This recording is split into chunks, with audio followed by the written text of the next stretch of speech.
sunshine's out. Hopefully all that rain is gone. And we're looking forward to a weather change with the temperatures going down here soon, right? Yes. I'm Eve Vanderwell, I'm the Director of Golf, and I'm here with Kyle Bibler, our Superintendent. If you come up to the putting green, you're going to notice some changes. Tell us what's going on here. Okay, so we've been struggling with this putting green for the last couple of years, and it's a combination of the trees that were planted after this putting green went in have grown pretty tall now and have shaded out this bottom portion of the green. More importantly, through all these rains, we noticed water backing up on this green. So we dug down, found the outfall structure, and put a hose in there to clean out the clog, which we did. About 75 feet down, we found a stoppage. Got that cleaned out, and so let's go show you what we found here. So we dug down here and found the outfall pipe that was leaving the green that's carrying the drainage to the lake, and we're able to stick a hose in with 120 pounds of water pressure, and we just continued pumping water in until we saw it release the obstruction down there. But this drainage ran down through here, through these trees, which these trees weren't here initially. This was added after the drainage was put in, which is also a problem. And it connected into this basin down here. So this is where the outfall pipe for the green comes into the drainage system. And this outfall pipe was actually under about 3 feet of water. And as we continue to pump high volumes of water into this pipe, the drain here ended up dewatering itself. So we walked over to this lake and realized there was a major clog in the street drainage going to 10. So what we ended up having was 2 major clogs, one in the street drainage and then one in our greens drainage that just created this whole issue. So now that the clogs are free, we should be able to grow some quality grass up here on the putting green. That was quite a project you all just did, because I saw that area back up probably 2 or 3 times with water, and it's amazing that you found that clog and you were able to drain it out. I was very fortunate, fortunate, yes. So now if a member does show up and they see the sodded area, this still has some time. It does. It's going to be another week or two. Probably next week we'll put the first cut on it, and it'll take another week or two after that for these seams to go away. But by fall, going into the winter season, we should be good. We won't be able to tell we were in here. And after you cut it, we really don't want any chipping off of it. We don't. Let's just leave this for what it is, and just, you know, you can walk across, it's fine, but let's not chip off of it. Sure. And that'll be for the safety for all our golfers warming up and using this as their warm-up putting green. We also have the Church Hill, which is a great place to practice, especially if you need to work on your putts that for speed and for undulation. Undulation, sure. Yeah. So I'm noticing that back on the board is the number. The speed is back on the board. We're a little more consistent now that the rains are gone, and we're able to cut on a consistent basis, and we're able to drop the height a little bit. We had the heights up during that time just to protect the grass with all the rain we had and all the overcast weather. The weather really does influence the ability of what you can do on the golf course, right? Absolutely, and it changes my schedule. You know, we have a schedule planned out a year in advance, but that's just for me to kind of know what I have coming up, and we change that depending on what Mother Nature throws at us, and she's thrown a lot at us this past 2-3 months, that's for sure. For sure. Well, there's also some things on the golf course we want to look at with some sodded areas, so let's head out there. Great. Members, we are on the 8th green, and there's been some changes to the back side of the green here. Tell us what's going on. All right, Eve, so we've struggled back here the last few years with these pine trees getting large, so we took 33 of them down. It's helped now with the shade issue, but along with that, when we had all these rains, we noticed that the back of this green wasn't draining properly. So here's what we're going to do to fix this.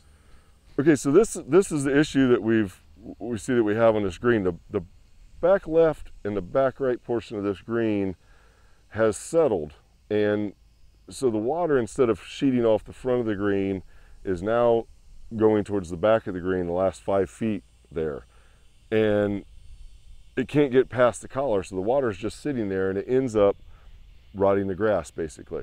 So this is what we'll do this spring, is we'll come in and we'll lower this rough and collar and get this back portion of the green now to pitch off the back way, and the water won't be held up as bad. So I know the rain affected your mowing on the fairways. It did. And we have some new recent spots that have been sodded. Yes. And so in those areas, we would like the members to play that as ground under repair. They're not marked, but through till October 1, please take your ball, move it to the nearest point of relief if your ball ends up in a sodded area. There's only a few spots. There's only a few spots, number 1, number 14, that are actually in the fairway.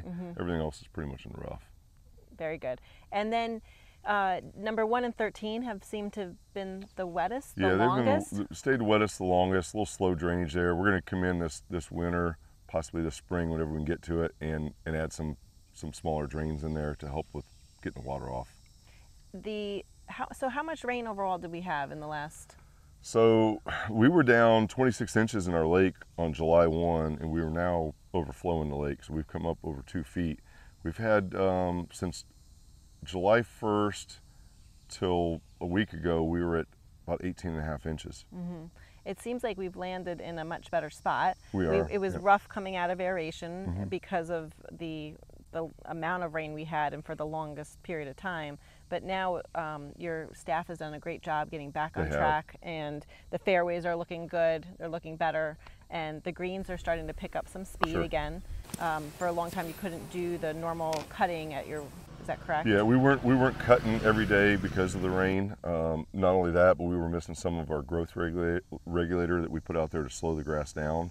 We're back on track with that now, and the heights are coming down, so things will pick up in the next few weeks. I know everyone always asks about the speed of the greens, and there's like a certain number that's sort of where we like to maintain because it seems like it's the happy number. Sure. And I saw 10 on the board, as I mentioned before, and now what's your goal going into the fall? So our goal is to stay between the 10 and 10.5 range, really not get below 10. I mean, you're going to with some missed mowings, with weather, aerification, things like that, where you're just not getting a good quality cut. But typically we're trying to stay at 10, 10.5, try to reach some of these faster speeds, but only for a minimal time because a lot of the members struggle with the higher speeds. Sure.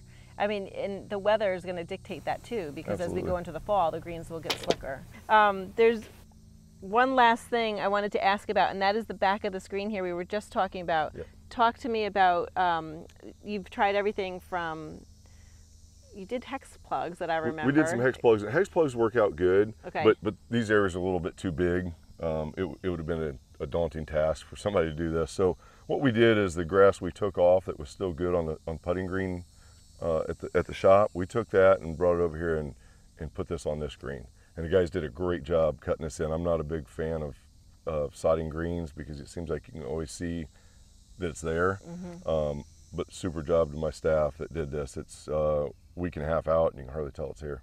And the sand, what is that? What does that do? We're just trying to fill in some of the voids there with the gaps and whatnot, where the seams are. Plus it's a top dressing day on Wednesday. That's our big top dressing day to get the greens back to where they need to be speed-wise. Well, since you're mentioning top dressing, what does that actually do? So top dressing fills a lot of voids. This grass likes to basically smother itself, grow over top of itself. So you do a lot of grooming, top dressing, because you want to keep that sand in there as a growing medium. If you don't, the grass gets puffy. You can kind of feel it when you walk on it. It's spongy, and you lose green speed. The sand will actually help with green speed.